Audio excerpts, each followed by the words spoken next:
Hello to all my viewers, welcome again to FM Driving School here. In today's video we're going to show you what you'll be taught in a driving lesson, particularly in terms of your steering. So there's a method of steering the examiner wants from you. You may be thinking, yeah mate, I know what I'm doing, I know how to steer, it's nothing much. But as a fully qualified driving instructor, I'm telling you now, there's a certain method you need to apply. If you don't apply it, you can actually fail your test on it. So let's go through the video. Let's show you how to steer correctly. Don't forget to like, share it, and definitely subscribe.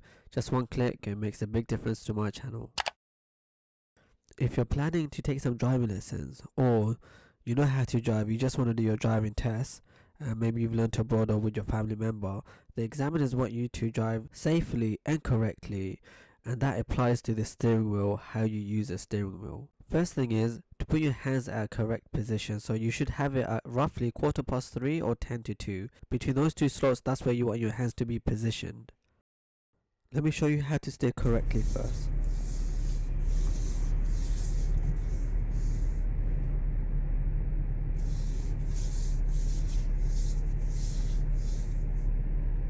So do notice how we do big turns. It's known as push and pull technique. So one hand pushes down, one hand slides down, the left hand pushes up, the right hand slides up. The right hand pulls down, the left hand slides down. The point I'm trying to show you here is the hands are symmetrical, so one hand is doing the work while the other is sliding down or up. We're going to replay this clip in a little bit again, but one more thing you need to understand is once you turn right, then the steering wheel is going to come back around so that we can make the tires straight. When it comes back around, we don't let go of the hands and we don't let the steering wheel come back automatically. If you notice in the clip, our hands are still on the steering wheel and we're bringing it back to the center with our hands.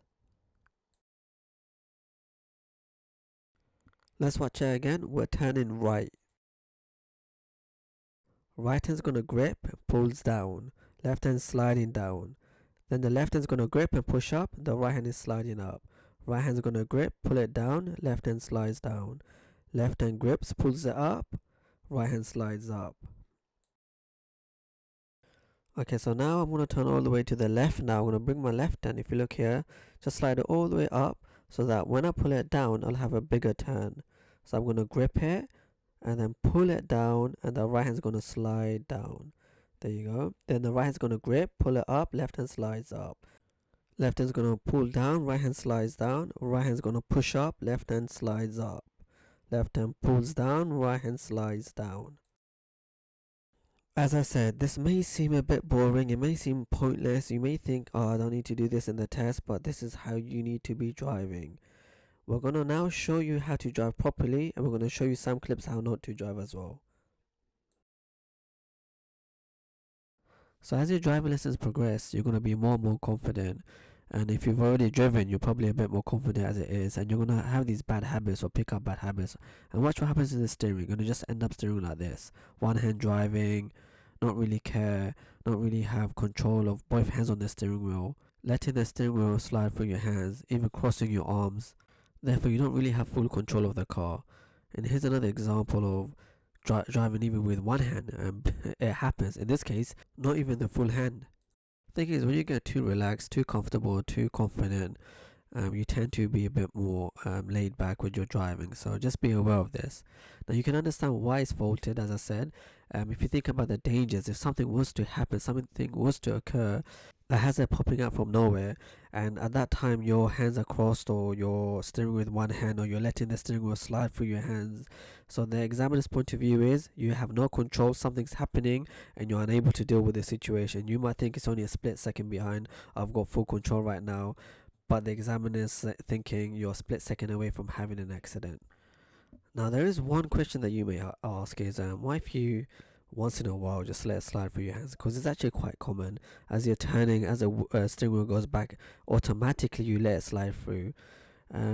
Look, the examiner is not going to straight away give you a serious or dangerous fault unless something's happening on the road and you wasn't able to take control of the car. But it's possible they make it, like, if you look here, look, steering correctly and then letting the steering wheel slide through, but then taking back control again. So in this case, I don't expect the examiner to fail you for it. You could get a minor fault. So I'd say if you've got some experience, you know how to drive, don't overdo it, don't overthink it. As long as you have control of the car, you wouldn't really fail on it. Another good example is when you're doing a maneuver, so a reverse exercise, say. You're not really moving at high speed, you'll probably be less than 5 miles an hour. And if you were to steer incorrectly during that time, as long as you have control of the car and you're not about to cause an accident to the cars next to you, again, you'll probably get a minor fault, not a major fault. So that was slightly in depth into how to steer correctly and how not to steer. If you were doing a driving lesson with your instructor, they'll be going through the exact same thing as I have. So it's good that you watch the video. It will give you a head start when you start your driving lessons. Thank you for watching. Don't forget to subscribe and like it and share it, and good luck with your driving. Do watch our other videos on how to drive, how to pass your driving test, how to avoid failing your driving test. All the best to you guys. Thank you again. Bye bye.